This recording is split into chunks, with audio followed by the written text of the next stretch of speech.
Kaza yapacağız. Oo! Direkt kaza oturuyorsun yani. Bizde olsa bir hayret yaparlardı. Çok ucuz. Millet birbirine mi sıkıyor? Yıllık açın niye yapmadın? Hani 3. dünya ülkesi gibi görünse de dışarıdan burada yaşadığını düşün. Bomba, taş, kulaklık, gözlük zorunda. Buradan aşağı gidilebiliyor ama içerisi çok terli.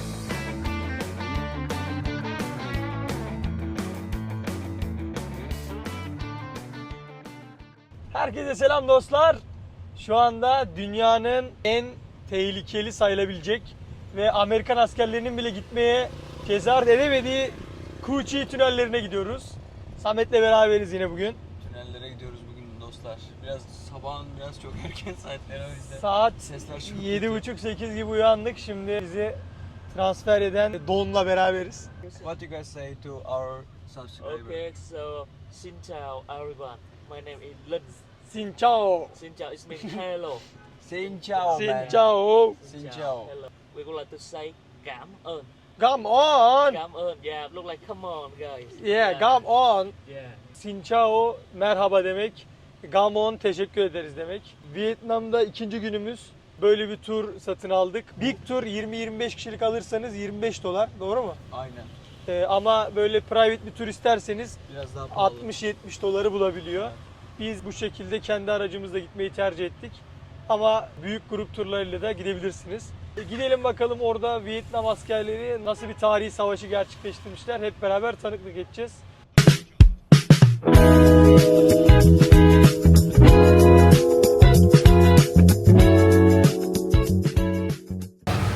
Durduk böyle yolda bir kahve alıyoruz arkadaşlar. Yola devam ediyoruz. That's the house. Arkadaşlar şimdi kahvelerimizi deniyoruz. Tuzlu kahve. Tuzlu mu? Aynen. Çok hafif. Oo, You can try. iyi, çok iyi. Vietnam'ın kahveleri gayet iyi. Çok iyi. Ve normal bir yerden aldık yani kadın. Normal Yolun bir aynen kenarında yolda satıyor. evden getirmiş orada satıyor. Ne kadar ödedik? 60. 60.000 ödedik. Yani nereden 100 lira. 100 lira ödedik 3 tane kahve. Aynen. Oğlum çok ucuz. Gerçi buradan alıyorsan ucuz.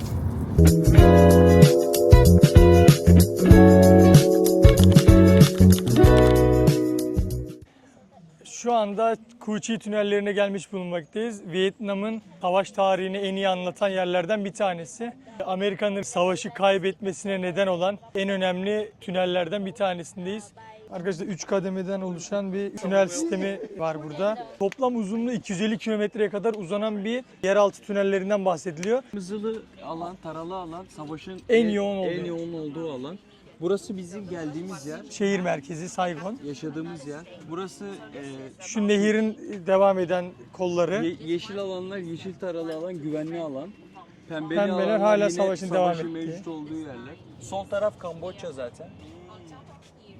Bir Kamboçya sınırında aslında bu savaş oluyor. Ya basitçe Aynen. böyle bir Haritalandırmışlar. haritalandırmışlar. Aslında güzel de bir gösterim olmuş. Hemen diyor gelin diyor, tuzaklar var mesela. Tuzaklar ya da tünellerin girişi mi, onu mu gösterecek bize? Çıkamıyorum şimdi de.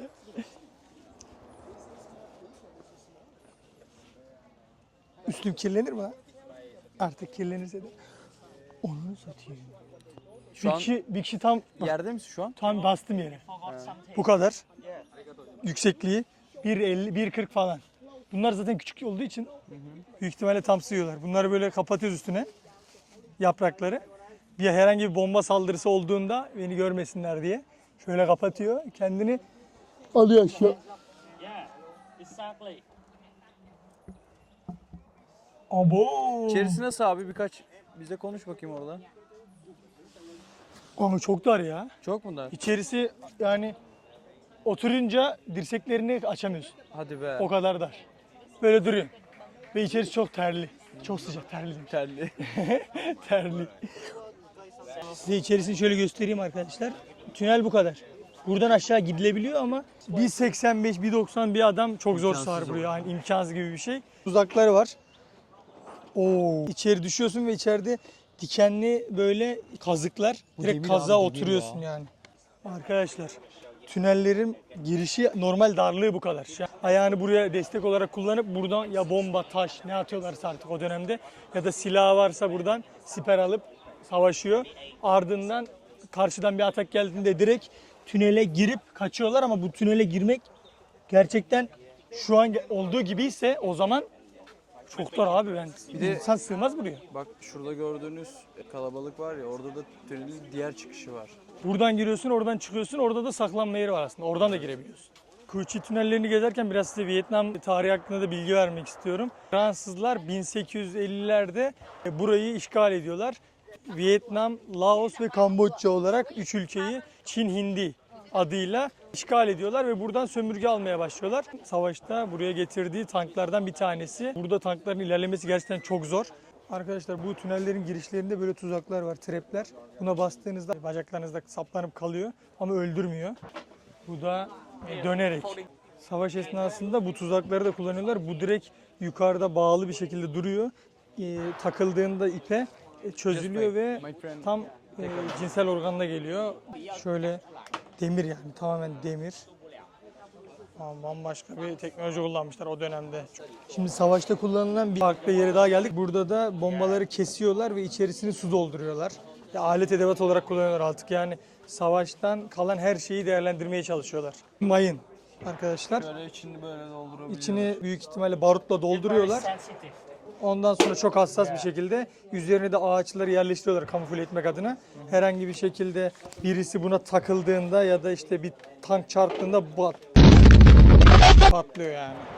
Şimdi ise Vietnam Savaşı'nın gerçekleştirildiği bu önemli alanlardan bir tanesinde keleşle atış yapacağız. Şimdi oraya doğru ilerliyoruz. Heyecanlı mısın? Çok heyecanlıyım. Vietnam'da silah sıkacaksın. Belki Ve normal bir silah değil. bir yıl sonra ilk defa silah sıkacağım. Evet arkadaşlar, istifa ettikten sonra bir yıl sonra atış alanına geldik. Yıllık atışını niye yapmadın? Ben sana yıllık atışını yap demedim mi? Arayıp duruyor bak müdür. Hemen müdürüm hallediyoruz. Ya bu Samet var ya, hep böyleydi zaten. Hiç atışlara da gitmez. Oo. Bakalım fiyatlara bakalım. Arkadaşlar AK-47 Van Bullet, yani tek mermisi 75.000 dong. Ne kadar ediyor ortalama? 120 lira tek mermisi. Arkadaşlar 150.000 dong veriyorsunuz. Yani bu da ortalama. Buradan hesaplayalım. 750.000 verdik. 750.000 dong 968 lira. 10 mermi atacağız. AK-47 ile. Arkadaşlar kulaklık, gözlük zorunlu. Atış alanına giriş yaptık. Uygunsuz hareketleri asla kabul etmiyoruz. Eğitmenleriniz dinliyorsunuz. Bak sık bakayım. Oo. Sevdim bu işi ha. Arkadaşlar sınıfta sıra. Atışı o yapacak. Kardeşim en son bir yıl önce Hadımköy'de atmıştı. Hadımköy atış alanı. Ya yok. Nerede bura? Beykoz'da attım He? arkadaşlar. Beykoz. attım. Tamam, Beykoz atış alanında şu anda. Evet, burası yanıyor var ya. Bak değmeyin buraya. He. Çıkmaz bu arada da. Aynen bak, doğrular da biliyor. Atış serbest. Arkadaşlar şu anda Amerikan Savaşı'nın yapıldığı bir yerde AK-47 ile bombalayacağız. Gibi polis olarak Vietnam'da AK-47 sıkmak nasıl bir... Gel diyor, gel. Kanka çekili mi? Çektin mi? No. No? Okey bro, ne bileyim ben, çektim mi? Biz kendimiz vuruyoruz, eğitmenler öyle değil mi? Okey, I know bro. Ha bak, çekmedim. Allah. Ya evladım, şu duruşunu düzgün yap. Destekli atış, yatarak. Atış serbest. Kadro atışı. Kadro tamamladık arkadaşlar. Ya okey de hedefi göremedikten sonra boşa sıkıyoruz ya. Ya sadece 2 tanesini atabiliyorsun bu arada. Silahı çok sınırlamış. Aynen. Sağa sola çeviremiyorsun Evet, çünkü evet, şey evet. yani. Ama Mesela olsun, bir zahmet de güzel, iyi bir çevirmesinler kanka. tecrübeydi. Millet birbirine mi sıksın yani? İyi bir tecrübeydi. Arkadaşlar 1100-1200 lira civarı verip de bu kadar keyifli bir şey yapabilir misiniz bilmiyorum. Sen abi AK'ye sıktın yani. Bir de Nerede çok sıkıyorsun? güzel bir şeye çevirmişler. Gelir kaynağına. İşte bak, bu turizm Türkiye'de yok mesela. Hızlı attırıyor, yolluyor 10 tane mermi. Aynen. Güzel. Bir de keşke şunlarla falan sıksak. Değil mi? Bir atıyorum bomba patlıyor falan yani. Güzel bir deneyimdi. Vietnam'a gelirseniz denemenizi öneririm. Buradaki gösteriyor işte nasıl içine Burada tüneller kazılıyor. Ardından bunun bunu gibi buna bambu yardım ediyor. ağaçlarla toprağı çıkartıyorlar. toprağı direkt yukarı çıkarıp taşıyorlar. Yani tüneller nasıl açıldığını merak edenler için. Arkadaşlar şöyle bir lastik terlik yapılıyor savaş esnasında. Bunlar lastikten yapılıyor. Şöyle lastikleri kesiyorlar ve yapıyorlar. Nedeni yokluk falan değil. Tamamen taktiksel bir şey. Hem çok esnek, yumuşak ama bunlarla yürüdüklerinde ters giyiyorlarmış terlikleri. Normalde böyle gidiyorlar ya. Böyle ayak izleri çıkıyor. Ters giydiklerinde tam tersine doğru yürüdükleri zannedilsin diye böyle bir savaş taktiği geliştirmişler. Sevdim bu işi. Şöyle de bir alan kurmuşlar burada. 110 bin Vietnam donguna satıyorlar terlikleri. Biraz bu genişletilmiş bir tünel. Oraya gireceğiz şimdi arkadaşlar. Tünellerin içinde size göstereyim. Vietnam'da savaşlarda kullanılan tüneller şu anda iş yapıyoruz. Şöyle tünelin bir girişi var. Biraz eğilerek gitmeniz gerekiyor. 20 metrede bir çıkış yeri varmış. Doğru mu anlıyorum? Evet. Haydi You have bakalım. to knee down like us. Okay, Knee down. Samet. Okay. You can take record the video. Okay, thank you, see you. Arkadaşlar şu anda tünellerde ilerliyoruz. Gerçekten ilerlemek çok zor. Yani bu genişletilmiş hali şöyle göstereyim. Tam oturduğumda yani tam pozisyonda değil. Dizlerimin üzerindeyim şu anda. Kafam yukarıya tavana değiyor. Bu genişletilmiş haliymiş. Yoğun bir nem oranı var burada. Eğer ki Samet sağdan mı gittin? Evet. Aa, kardeş kaybettim seni. Arkadaşlar şöyle bir tünelin içindeyim şu anda. Gerçekten ilerlemek mümkün değil. Yani biz hızlı gidiyorum nefesim daraldı. Sağa gel. Sağa geldim. Klostrofobim tuttu. Kanka biz sadece 20 metre geldik biliyor musun? Bura 20 metre miymiş? Evet. Arkadaşlar tünellerin çıkışındayız şu anda. 20 metre ilerleyebildim sadece. Kanter içinde kaldım. Ve burada yaşadığını düşünün. 20 metre daha ilerlemek gerçekten çok zor. Şu anda hani bazı şeyleri diyorlar ya yaşamadan anlayamazsın diye. Biraz harbiden yaşamadan anlayamayacağın şeylerden bir tanesi bu. Bir de bunun daha dar olduğunu vesaire düşünsene. Gerçekten savaş yani Allah düşmanımın başına vermesin diyorlar ya hani onun gibi bir şey yani bu.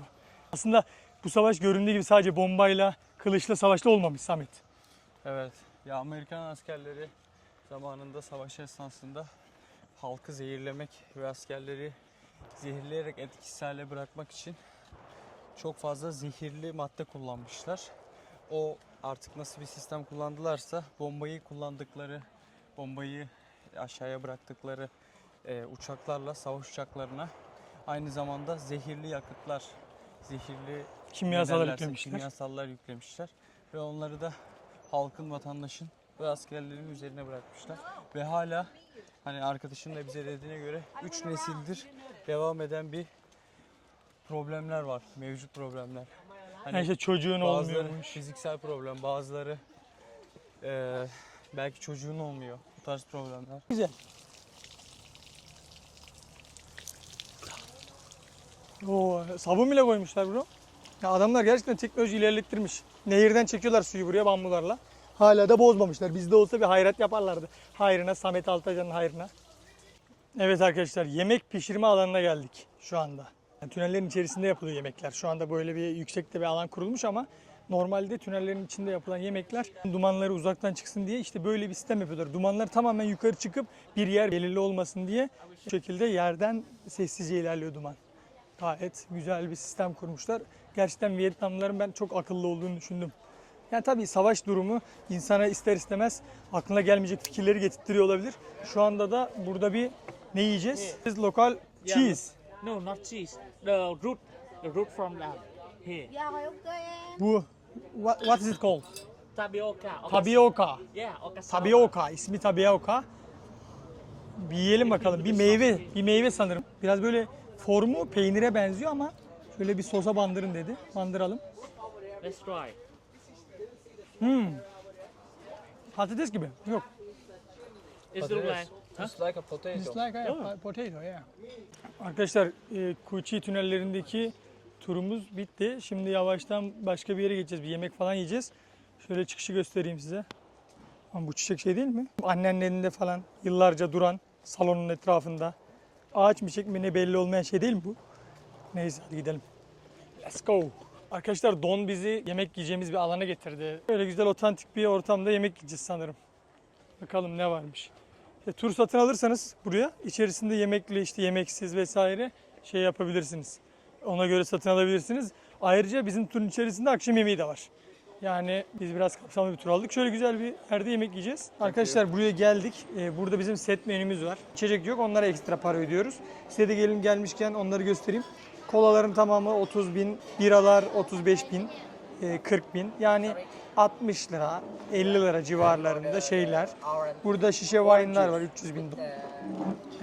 Sonra arkadaşlar yemeğimiz geldi. Şöyle bir tavuklu bir yemeğimiz var buraya özgü. Güzel bir pirinç pilavımız var, lapa. Biz yemeğimizi yiyelim arkadaşlar. Yemeğimizi yedik, karnımızı doyurduk. Güzel bir yemek oldu. Turumuzun sonuna geliyoruz. Bizi gideceğimiz bir yer var, kafe. Oraya bırakacaklar.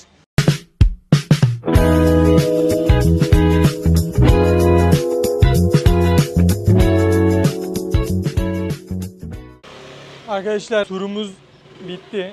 Şimdi Oasis Cafe diye şehrin merkezinde şöyle güzel bir kafe bulduk. Ay. Şöyle bir yer. Balıkların büyüklüğüne bakar mısın ya? Şaka gibi. Kahveleri söyledik. Yan masadan meyve tabağı yolladılar. Yanarlı döner. Abi ben yamuk zannettim. Karpuz. Kışın ortasında karpuz da iyi gider ha. Kamera ha? Telefon kullanmayı da bilmiyoruz ki. I'm here man, don't worry. Hey! Kamera. Bas. Oğlum biz ne yapıyoruz lan? Okay. Aha. Xin chao. Oo, şuna bir bak. Vietnam gerçekten beklediğimin kat kat üstünde çıktı. Kafeden çıktık şimdi. Bir savaş müzesi var. Oraya yetişmeye çalışıyoruz. 5.30'da kapanıyor. Saat şu anda 4:50 falan. Yetişirsek bir oraya gireceğiz. Son zamanların zaten çok yükselişte olan bir Asya ülkesi. Öyle söyleyeyim. Hani 3. dünya ülkesi gibi görünse de dışarıdan gerçekten içine girince bambaşka bir seviyeye ulaşmış. Lan kaza yapacağız. Oo!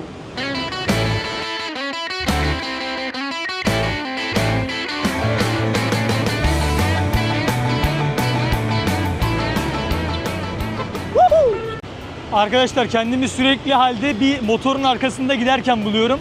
Savaş Müzesi'ne gittik ama trafikten kaynaklı giderken yolda çok fazla zaman kaybettiğimiz için müze kapanmıştı. Şimdi tekrar otele dönüyorum.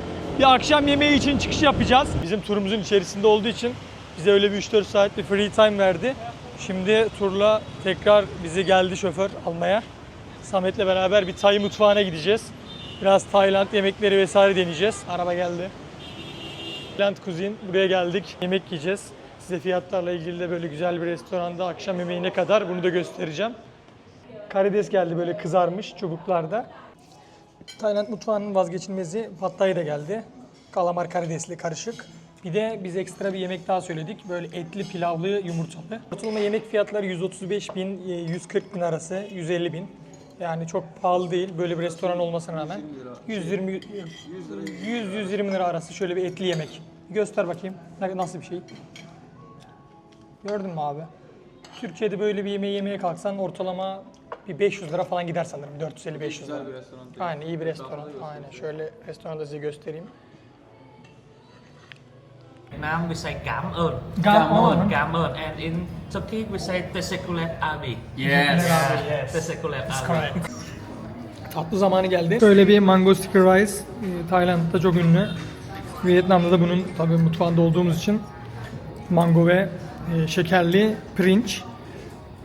Çok güzel bir tatlıdır hem de bir öğün olarak yenilebiliyor genelde.